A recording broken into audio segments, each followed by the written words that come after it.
Trigger warning, this episode discusses alcoholism. Please take care of yourself accordingly.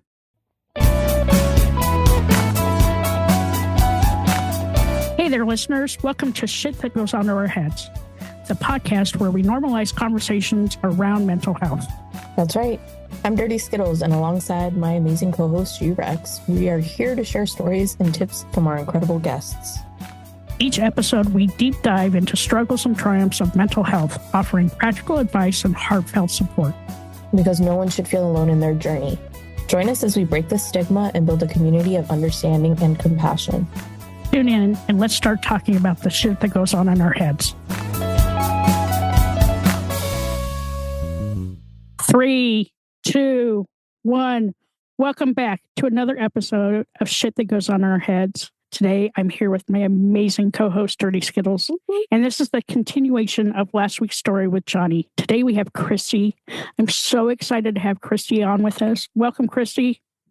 Thank you so much. Thank you for inviting us and be part of this podcast, and I appreciate that. Yeah, I'm excited to hear about your story. Okay. Who is Cristy? Yeah. So, we know that you met Johnny. Your right. friends or neighbors with his mom. That went over well. I'm just kidding. But before you became neighbors with his mom, who was Cristy?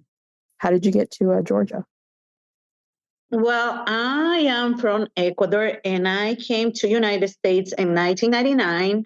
So when I came to United States, my first state where I used to live, it was New York. My dad lives in New York for probably 45 years already. And I decided I'm just going to come for vacation, but my vacations ended up being for so many years. I'm still here. And I lived in New York for probably 9 years. And then I moved back to Georgia. Obviously, the father of my children, I met him in New York. And he is from the same city that I'm coming from Ecuador, because we have common friends that they introduce each other, and then we ended up getting married. And we decided to visit some friends in Georgia. We love Georgia. We compare the difference between living in New York versus Georgia, and we love Georgia. And we ended up staying here. I mean, I love Georgia. Georgia's amazing, and I miss New York too. Probably because of my family, my dad, and all of that. But yeah, I love Georgia. So I ended up coming here, and my first son, he born in New York, and I have my daughter. She's 17. She's from Georgia. So yeah, that's basically how I started my life being in the United States. Okay. All right. So you have 2 children. Yeah, that is correct. From a previous marriage. Mm-hmm. And I mean, I don't even know how to segue into it, but how do we get to Johnny? Okay, so basically, I've been married for 24 years with my ex, and he is an alcoholic, and we work hard. I think when we started a relationship, I think I was probably more successful than him. And both of us, we were working together to have what we have, and working hard for have a business. So he's a mechanic, and we built a nice shop in Marietta.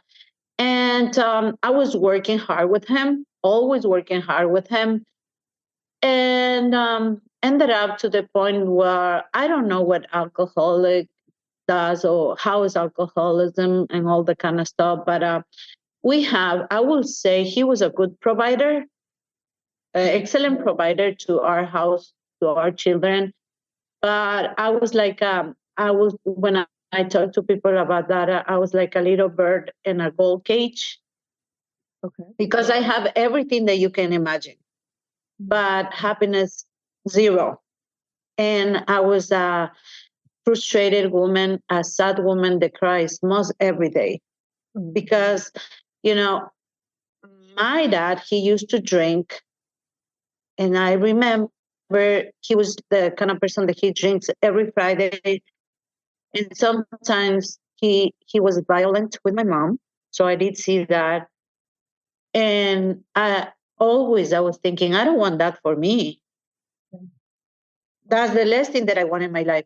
But I don't know at this point. I don't know at this point if my dad was alcoholic. He was, like I'm saying, he used to drink every Friday, but I don't know how. Sorry. It's okay.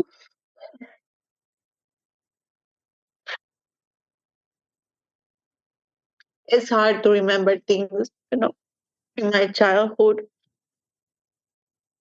And by no means do you have to work through that on this podcast. So if you want to steer away from the family topic, we totally can. So anyway, that's the last thing that I want in my life. But unfortunately, I didn't take the time to know my ex, Yeah. I was the only child, and I was overprotected from my parents. And I think I just want to escape from that. I just want run away and have my own life where I can do anything that I want.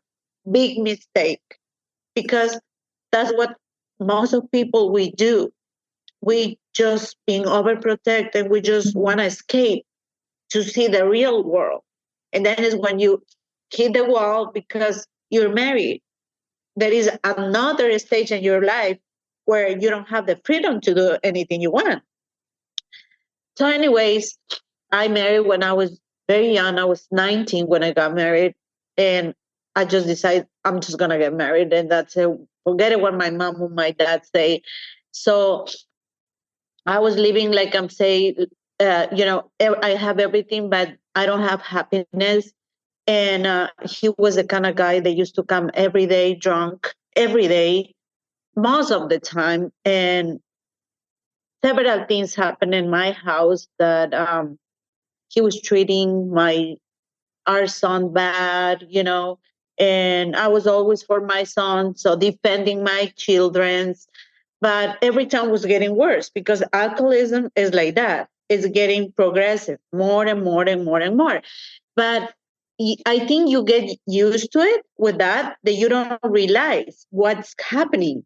Because if I see back, I remember that he was drinking every weekend. Then later on, one day becomes in 2 days, Saturday and Sunday, and then is progressive. So when I get to the point that he was drinking almost every day, so we have our business in Marietta, and I figured it out that sometimes my ex, he just disappeared. I used to be in the shop almost every day because I do clerical and everything, papers in the office. And also I have my makeup studio next door. So I was helping him a lot. And sometimes I find him or I catch him that he was drinking, hiding upstairs where we have the tires. He was drinking. And I catch him so many times and I'm like, something is going in here. And then I start searching things. So basically and technically, he was an alcoholic. I was trying to help him all the time. And he promised us all the time because every time was something different. He promised us that he's going to change, that he's going to change, that he's going to change. And then after 2 days, he was like, because the last time I told him, and I said, you know what? I'm tired of this. We need to get the divorce. And he promised me, he's like, no, I need, I said, you need help. He's like, I already have a place where you can go and they can help. And he's like, okay. After 2 days, he told me, you're crazy. I don't have any problem. You're crazy. I'm okay. I can quit anytime. And I told him, okay, show me. So I went and I deal with this every single day. And to be honest, sometimes when he arrives drunk, he did so many things, bad things, where I was the one that I have to put my face in the front, or he crashed customer cars and the police was looking for him. And you know what? Being enabler with him, that's what I become. I become a person don't have self-love. I become a codependent person and an enabler person. That I figured it out all these things after everything happens with me. So, but one of the things that makes me stay in the relationship and the marriage was that I'm not able to pay the house, I'm not able to, like have all the responsibilities that we used to have when we have our business. So when I feel like, no, this is done, I want to change my life. I don't want to be with him. I was like, my other hand say, how are you going to pay the house? How are you going to pay this? And it's when I will say I have 10 steps to the front and I back up 20 because I was in my mind, I was not able to do everything that I think any woman can do. But it was just my mindset that I was like, no, I'm not going to be able. I've been with him so many years and, he's the father of my children. No, I should just stay in here. That was my stupid thing, way to think in that moment. So, well, to make this long story short, happens that he was cheating on me. And well, these things happened previous too, so many times. But I was just like, my mom, she was the person that like, we can't judge, only God can forgive him. And my mom, she always told me, no, you can't do that because you can't raise your children with a stepdad. That's not good. And, Christian stuff that sometimes they put in our head, they wash brains and things like that. So anyway, so I was always thinking about what my mom told me. And my mom, she passed away already, like probably 12 years ago. And she used to like him a lot. But on the other hand, I was going to get divorced 10 years ago, 12 years ago, but the problem is my mom passed away. And he was like my support in that difficult times. And he's like, I'm sorry, because he was cheating on me before too. He like the cheating thing, he likes long distance. So I find out because he was driving home like late, and it was funny every time. I like to take my story to other people, but you know what?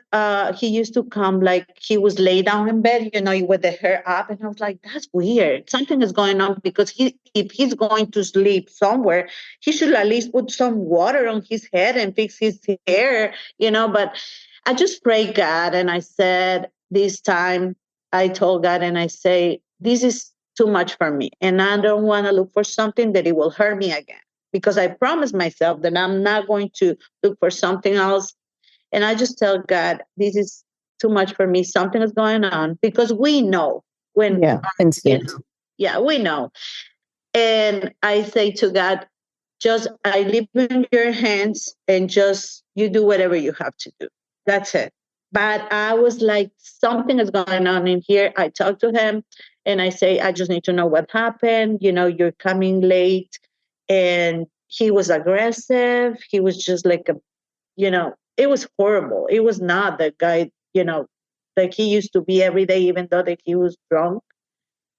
And he told me that I'm crazy because, we're crazy when they're doing their stuff. We're always crazy. So to make this long story short, he ended up, we have a fight upstairs. He almost killed me. He was choking me. I was going to slap his face and he grabbed my hand and, he makes to the point that he almost choking me. He almost killed me. And I think our relation was over because I will say probably in that moment, I can accept that he's cheating on me, but now put your hand on top of me, what I've been seeing when I was little from my dad against my mom. No, that's it. So we ended up a divorce. It was a horrible thing because I hate to deal with things about lawyers and this and that.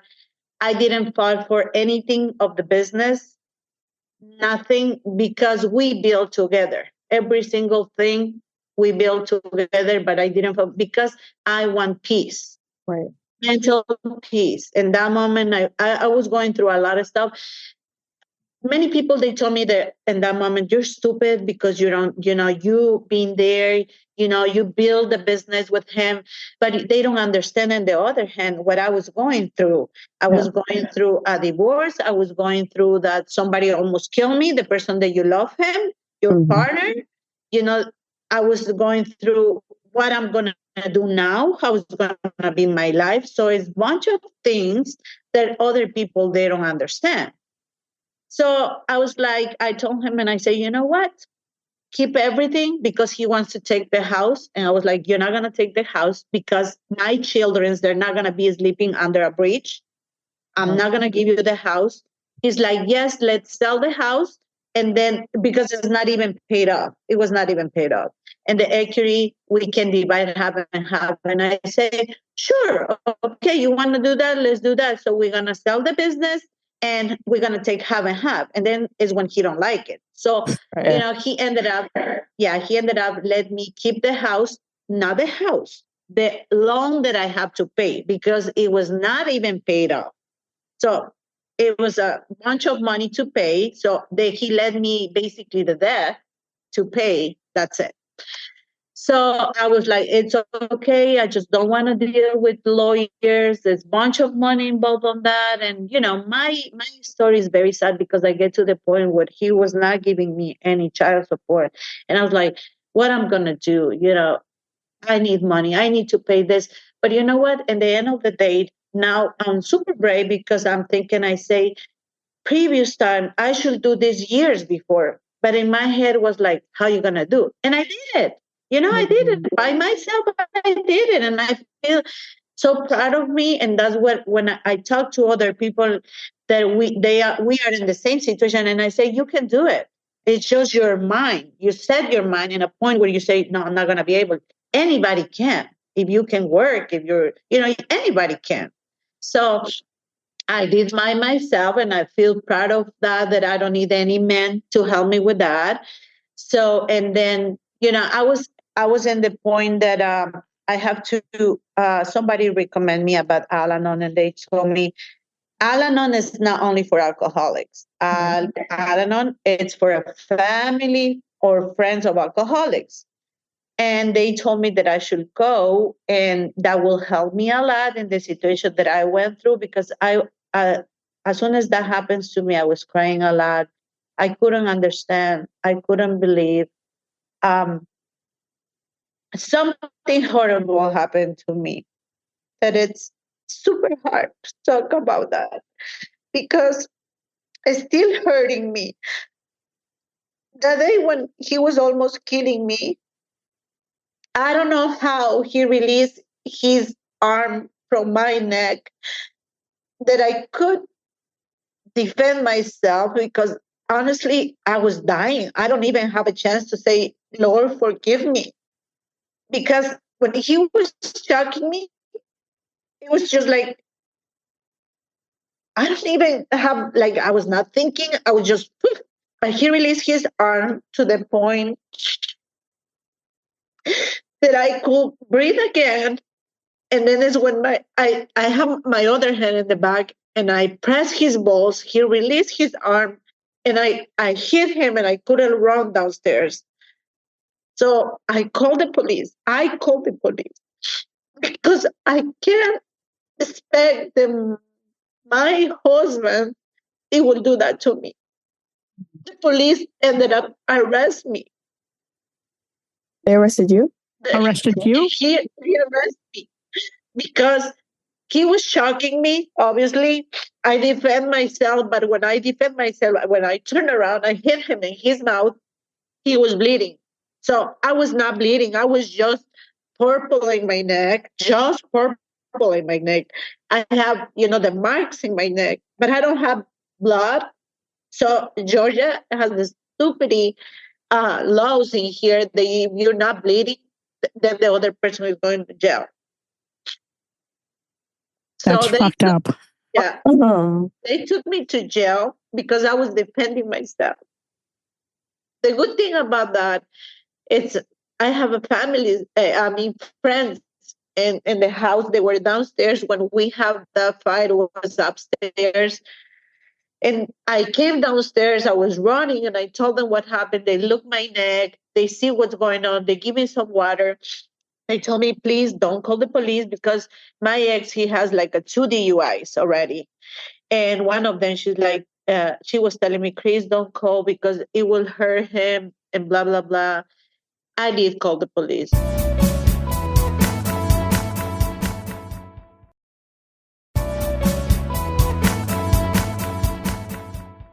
And I hang up the phone, but the police, they catch the call and they show up in the house, even though that I hung up the phone. Because later on I was like, yeah, I shouldn't.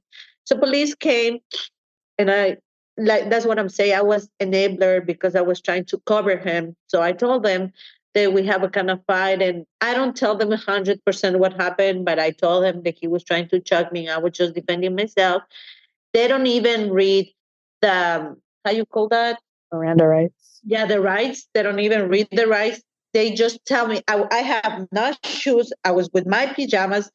The police say, can I talk to you outside? And I was like, yeah. So I came outside to the door. He's like, walk a little bit here. I want to tell you something. And then he just put the handcuffs and he arrested me. I don't even have my phone.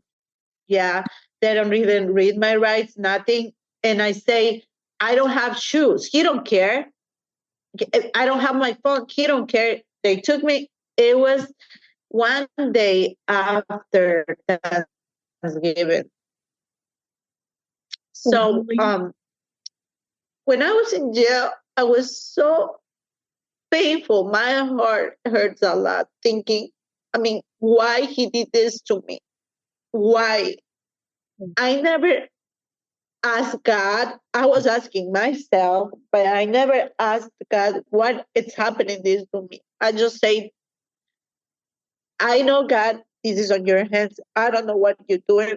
I don't understand, but I will. I'm going to understand one day. I never tell like God, why no? I just ask myself, what he's doing this to me? It was a horrible time being in jail. Being in jail Friday, and I will not be released until Monday.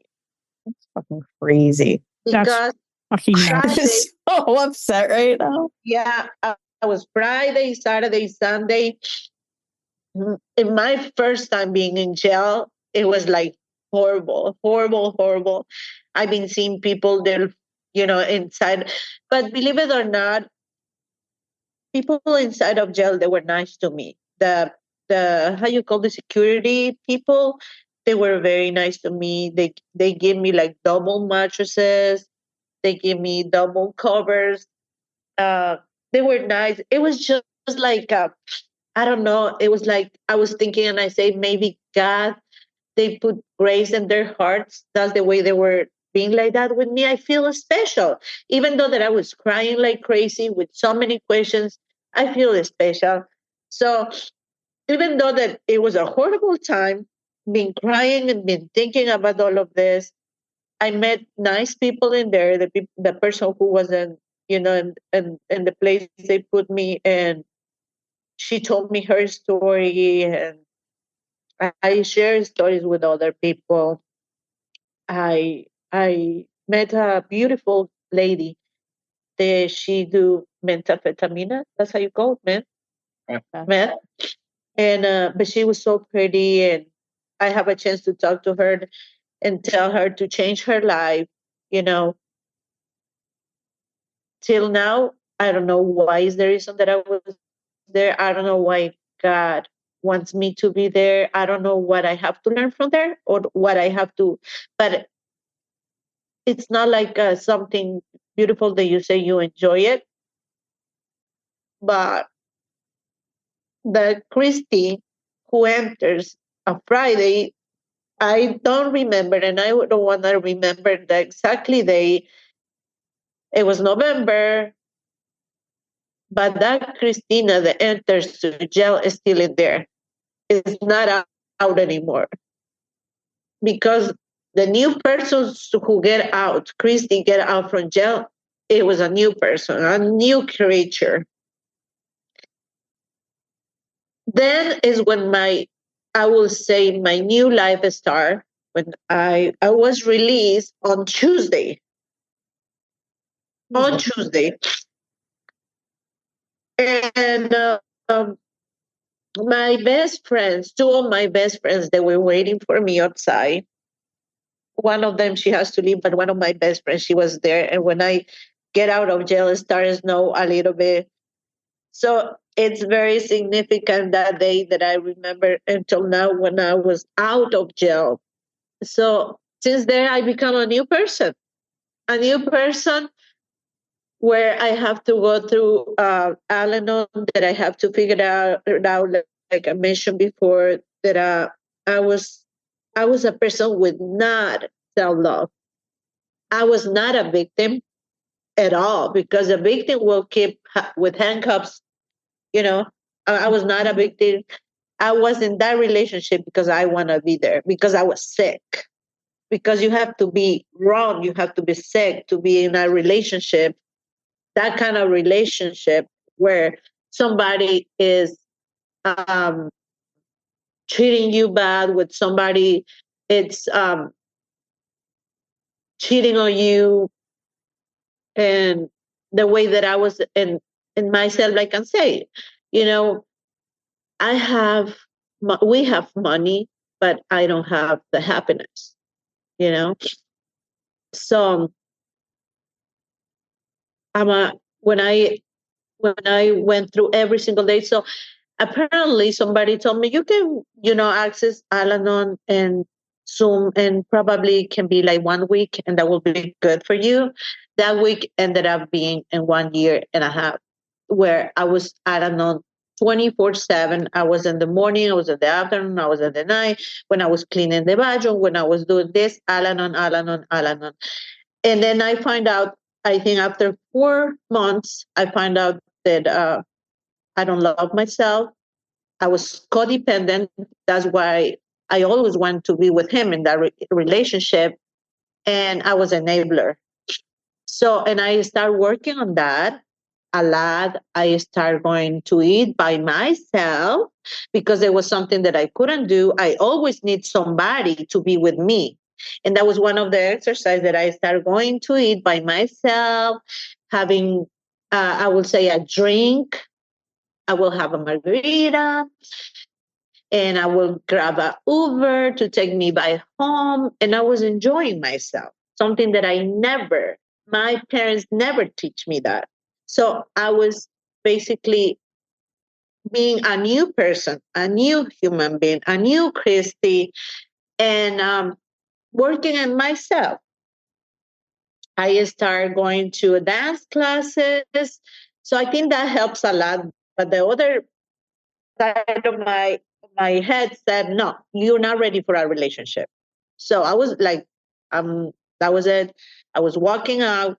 It was crazy, this. And for me it's crazy because I walk my dog every day. Back in that time, I don't walk my dog anymore. John is the one who walks our dog. So back days, I was the one who walked my dog. And that day, I was so tired because I went to the gym. I came back and I was so tired, and I don't want to walk my dog. So I went to sleep. I lay down in bed. I was going to change myself. I had to take a shower. And we have a door from downstairs to upstairs, with our dog is not able to go upstairs because it's carpet upstairs.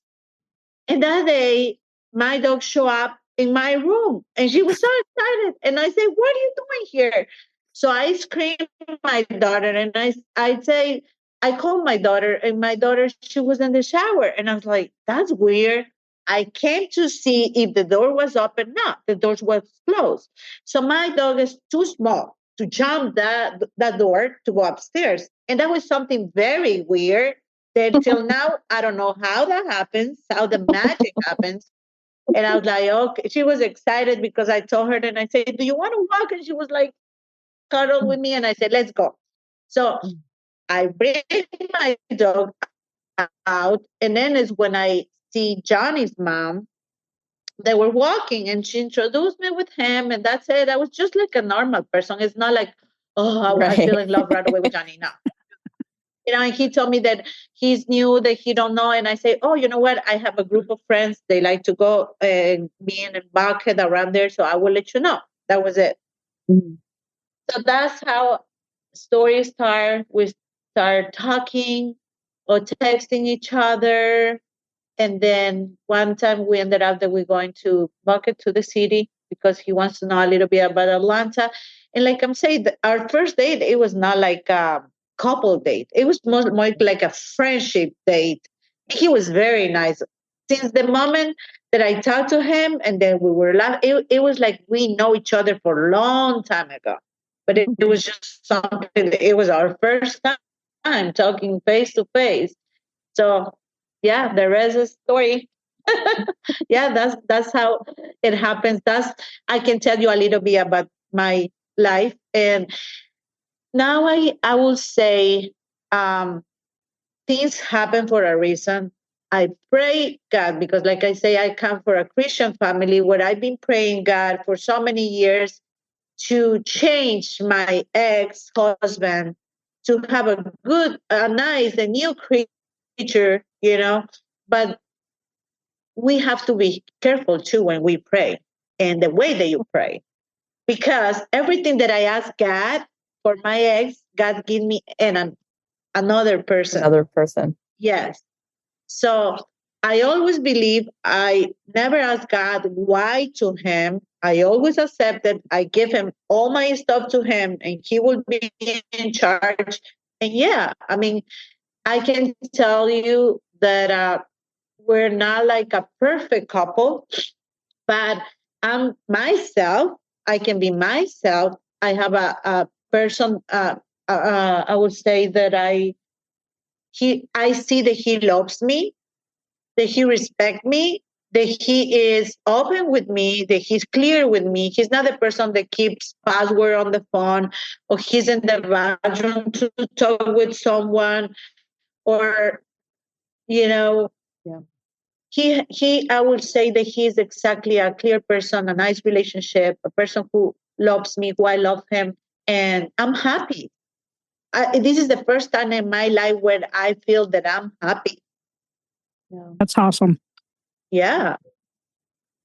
That's such a great feeling, right? Like when you know that you're finally like found that one, and that one that like gives you, like, feeds those needs and lets you smile and lets you be who you are. And I know that you said that you had a little bit of like codependency. Do you feel that you still have that with Johnny, or do you feel a little bit more comfortable in your own shoes now, where you can go and do things on your own and not have somebody else there with you? Yeah, I don't have that problem anymore.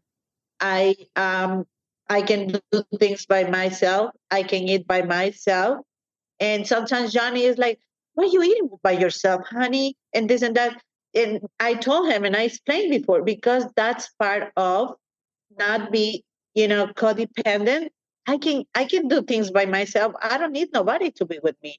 So, like I'm saying, Al-Anon for me, because you know what? Unfortunately, when you don't have information, you're going through things, and that is when people, they suicide, they kill themselves, because they don't have nobody to talk, or a program that can help you. You don't imagine how many times I was on Google, I was searching somebody that I can talk with, because those things, it was hard for me to talk to my friends. We are in the society where everybody judge you. If you talk to them, they're like, "Oh, she's going through this." Oh, no, it's a horrible society where you can open yourself, right? But we don't know, like I'm saying, in that moment, I don't know that I have an amazing program as an Al-Anon. They help, and they, you know, help me to become a new person, where I can be with thousands of people everywhere in the world going through the same stuff that I was going through. And when I was in Al-Anon, I remember my first section that I was in Al-Anon, I hear a lady that she was talking my story. And I was just crying, crying. Tears were coming out of my eyes, because I I was like, that's me. How she knows my life. It was my life. Yeah. And every single day, it was something that I was learning from somebody. It was a guy that he said, alcoholics, they're always going to be alcoholics. And it's two options in your life. If that alcoholics accept their situation, good. If not, run, run. And I was like, yeah, so every single time that I remember that I access Al-Anon, I mean, it helps to heal myself, my head, my body, everything. So the question that you say about codependency, I don't have any more codependency. I'm free of that. Yeah. And that codependency, it comes from my mom. It's not something that I learned during the years. No, that comes, if I see that back in my years when I was, a child, that comes from my mom because my mom has that. She has codependence with my dad. Self-love from my mom because my mom, she was always doing what my dad told her to do or things, no, I can't do that because your dad is. So we are built from our parents, from our generations. And that's something that I'm teaching my daughter to don't have those things in her future. Right.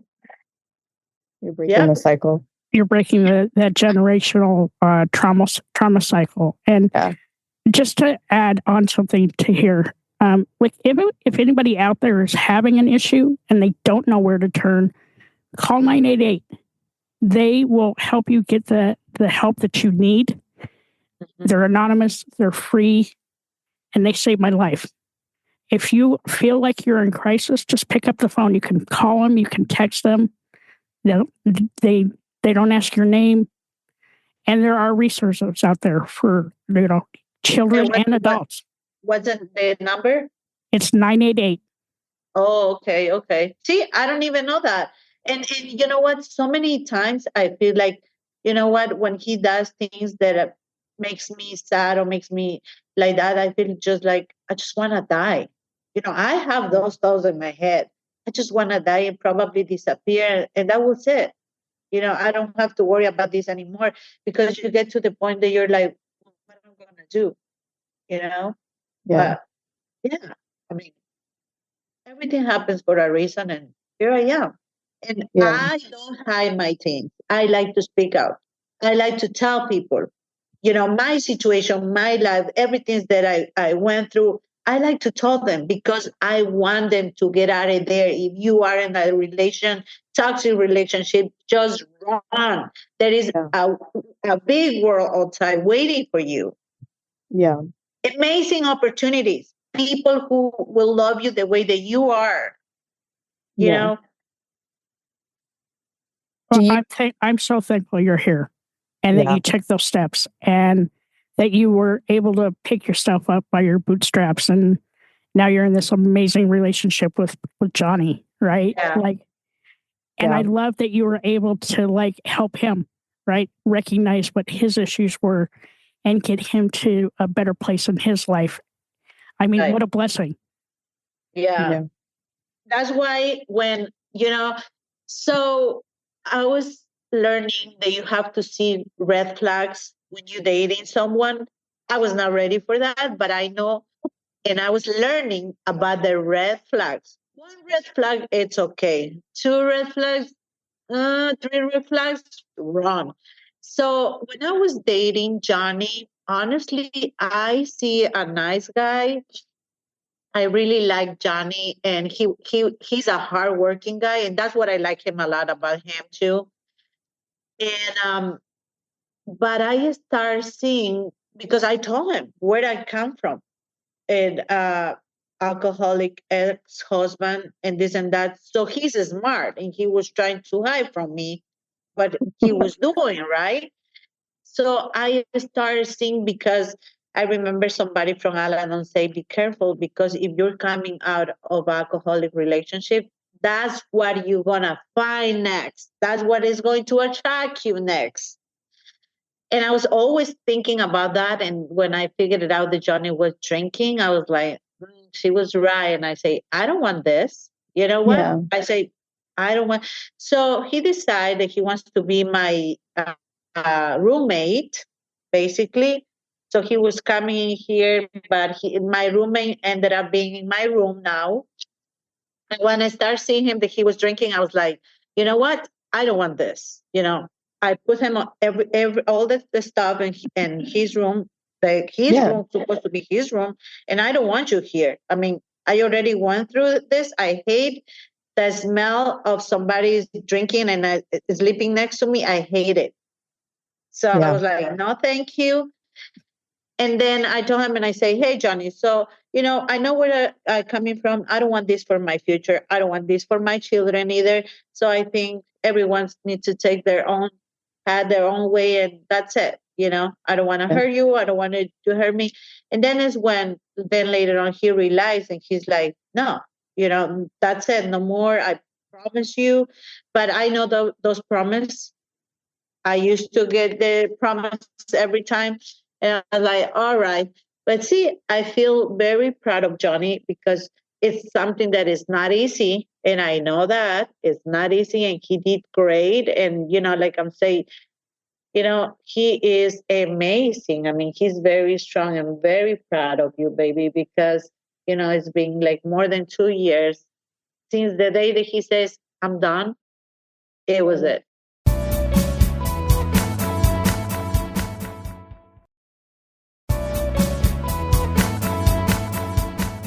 I love hearing your story. It's very beautiful in that you learned not only how you learn boundaries, right? Like you set that boundary. You're like, hey, you want to do that? That's cool, but it's not going to be a part of my life.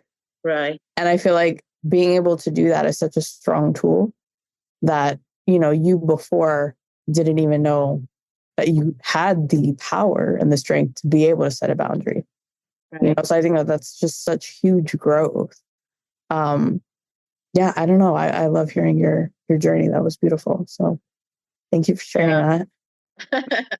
So, Cristy, what do you do now? Don't you have your own company now too?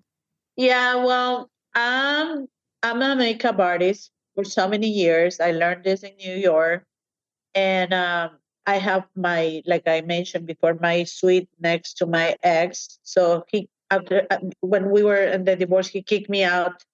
So I have all my stuff in here. So I was trying to do freelance. Instead of to have a studio, I was doing freelance, and I was doing well. It's not something that it's an everyday thing because, but after, when I was doing the makeup, I'm an insurance agent. So I'm insurance agent for probably 14 years.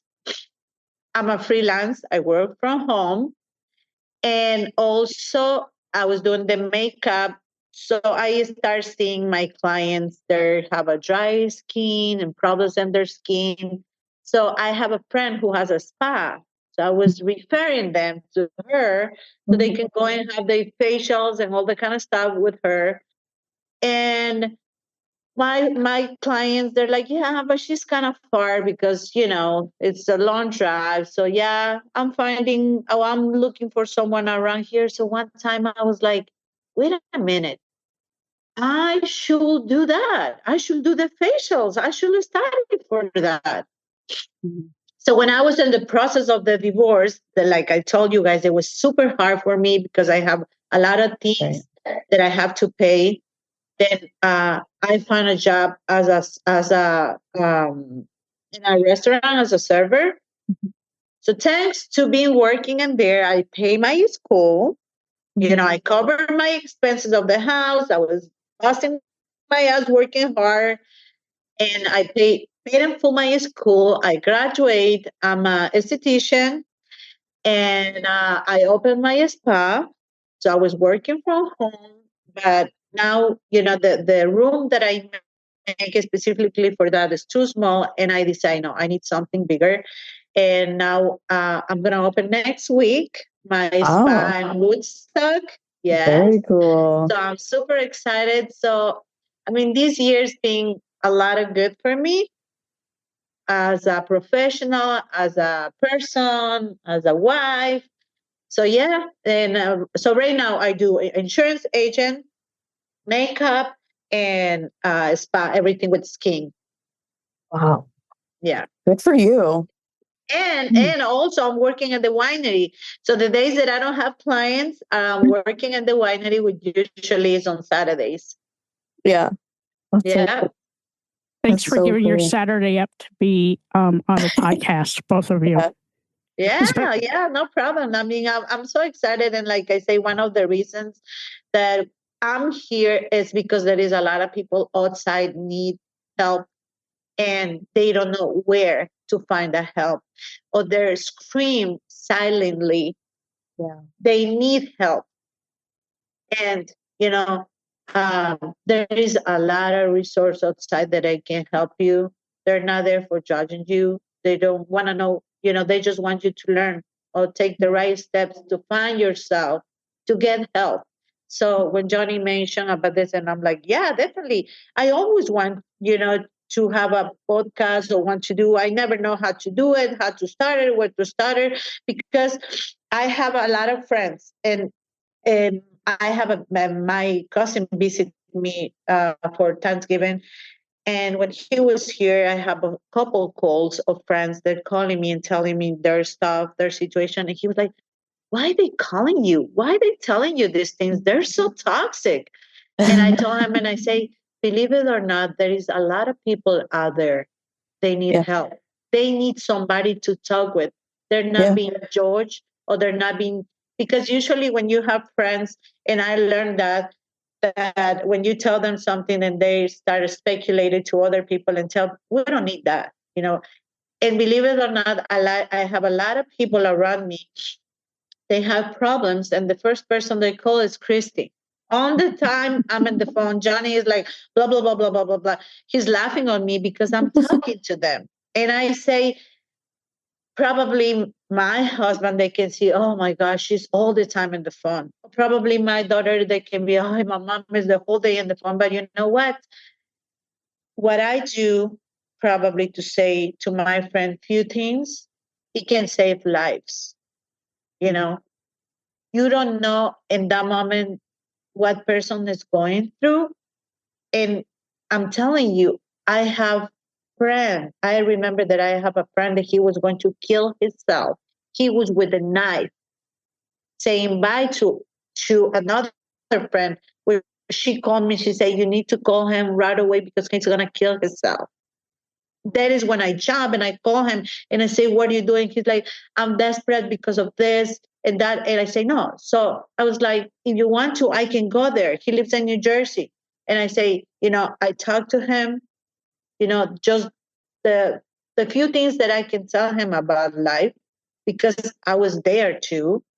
Not that I was planning to kill myself, but I was almost in that, that position. And he has a great life now. He, you know, he said that he shouldn't do that. He came next day to Georgia when he was going to kill him. And I say, just buy a ticket, come over here, we can talk. We have a chance to talk to him. And he's doing great. So you don't know when somebody needs help. Yeah. And that's what this is the part of the podcast, is to get to people who need help. It's not only because of fun. No, it's because we want to inform people. There is people that can help you outside. I'm here for anybody who wants to talk to me. I'm here.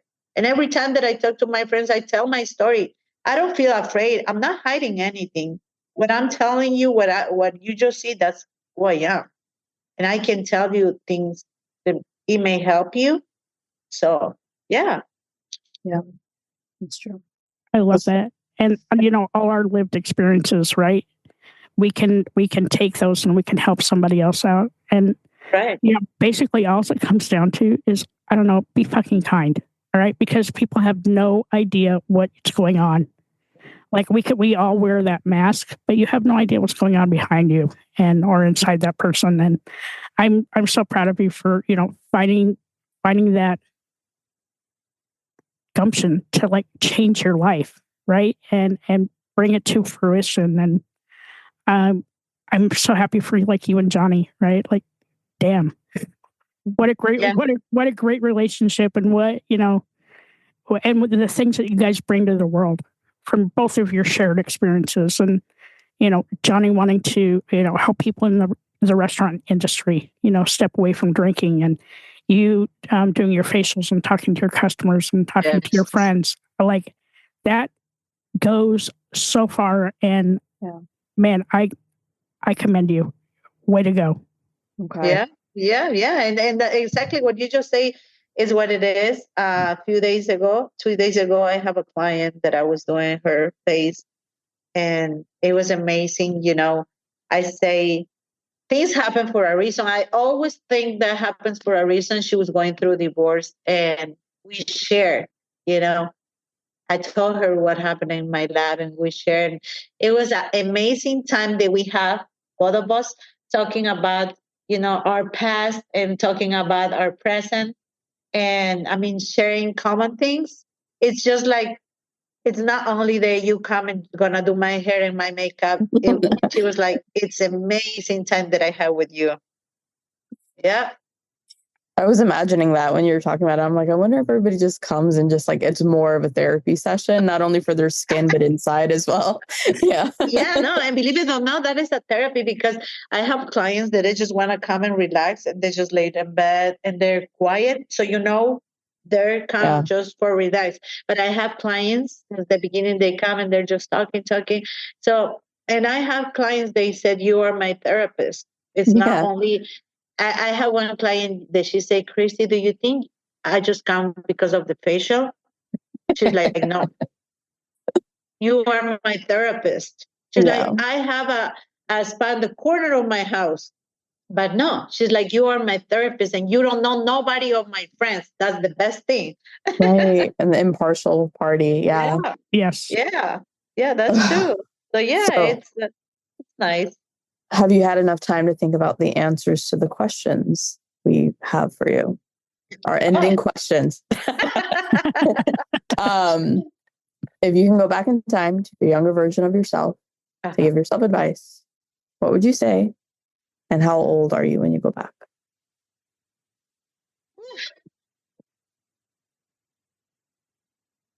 I will say that I would like to go back when I was 18 with the wisdom that I have now, and to not rush and get married right away, live my life, and that's what I will do if I have to go back. The only thing that I don't regret is that I have beautiful children. So probably because of that, I will not go back. But yeah, I mean, yeah, I was. I think one of the mistakes that we make in life is just I did. I cannot speak for other people, but I did. It's just because the way that my parents were with me, overprotective. I just decided anybody, the first guy who came, boom, let's go. So I didn't have the time to know the person, to know very well, and that's I think what we need to know. It's if we are trying, like I mentioned before, to see the red flags before you get into a relationship. Yeah.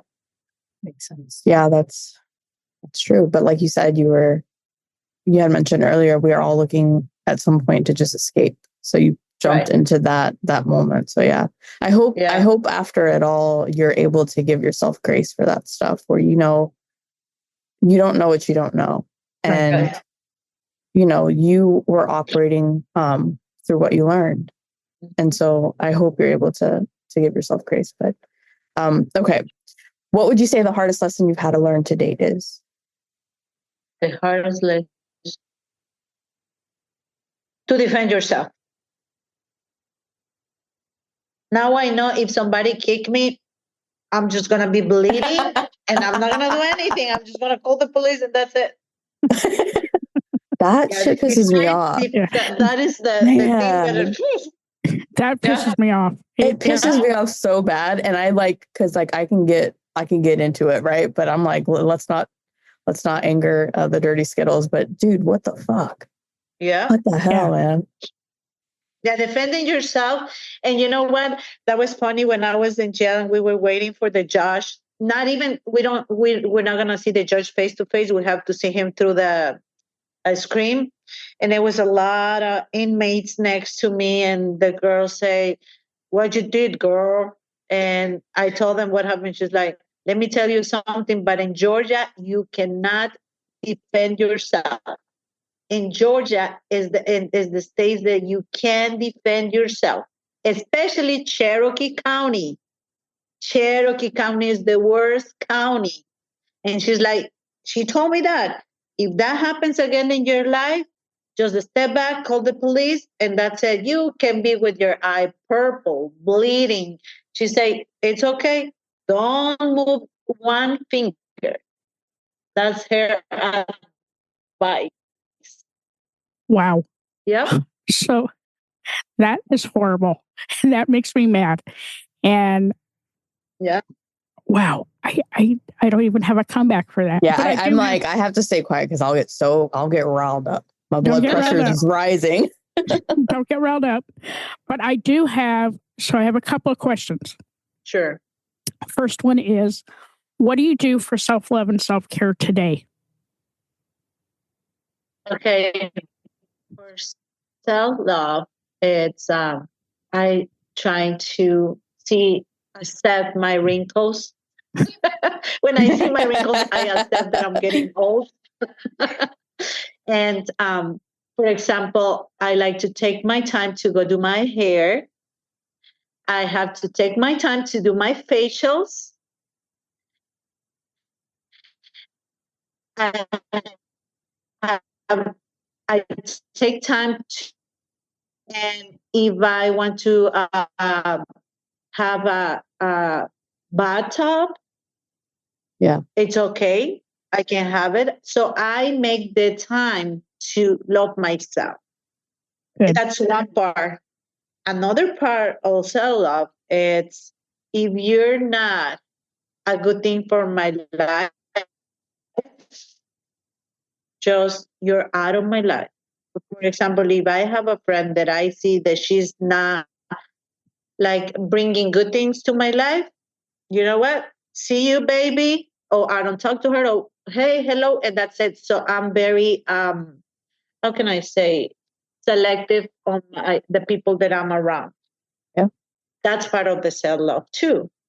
Yeah, and like I read the other day say, if you hang out with millionaires, you're gonna become one of them.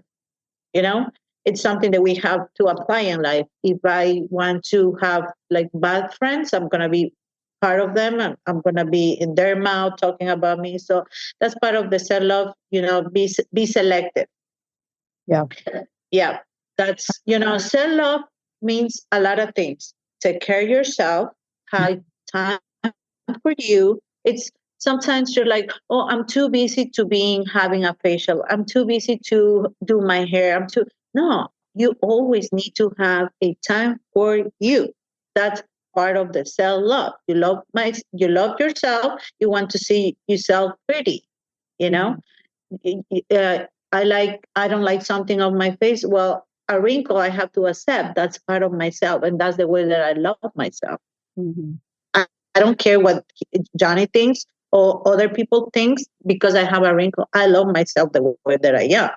That doesn't mean that I'm not going to take care of myself. So I watch what I eat. If I see that I gain weight, I'm just trying to stop and see, no, that's not something that I need. That's part of the self-love too. Yeah. Yep. Love. Okay. Next question.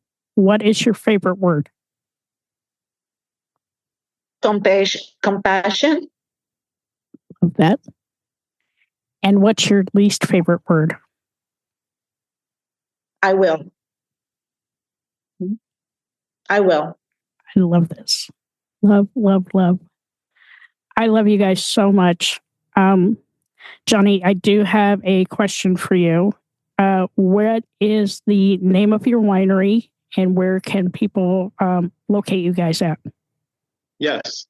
So it is Karen View Winery, just like saying your best friend Karen, except without the E. So it's spelled Cairn View Winery. And that is in Jasper, Georgia. We also have a bed and breakfast there if you want to stay as well. We just got voted 2 years in a row now, best winery in Georgia. So that's amazing. And then, Perfect. And Cristy, where can people find your new spa? Well, my spa is going to be it's going to be open next week in Highway 92. The name of the spa is Kim Bloom Beauty Spa in Woodstock, Georgia. And if you are the kind of person that is going through a stuff about self-love, about a bunch of stuff, you can come to my spa with no charge, and we can talk, we can laugh, and you can be relaxed. I love this so much. Thank you both. And also one more thing, if you for me or Cristy, especially for me, if you anyone out there wants someone to talk to about anything, feel free to add me on Facebook, Johnny Hedrick, and just shoot me a message, and I would love to talk to you. And especially, if you can identify with my story, or in a similar industry, or not, just need a friend. So I'm here for you. Yeah, and thank you guys for the opportunity too, that we can talk a little bit about our lives, a lot about our everyday. It's amazing that we can touch other people, and then for all the women out there, there is always a solution for everything. It's just you have to find the right way, the right person, right information, and you're not alone. We are a lot of women outside that we can help each other. Yeah. Thank you. Thank you both very much. Hi, all. Thank you so much for listening to this episode. I'm G-Rex. And I'm Dirty Skittles. Don't forget to subscribe, rate, and review this podcast. We'd love to listen to your feedback. We can't do this without you guys. It's okay to be not okay. Just make sure you're talking to someone.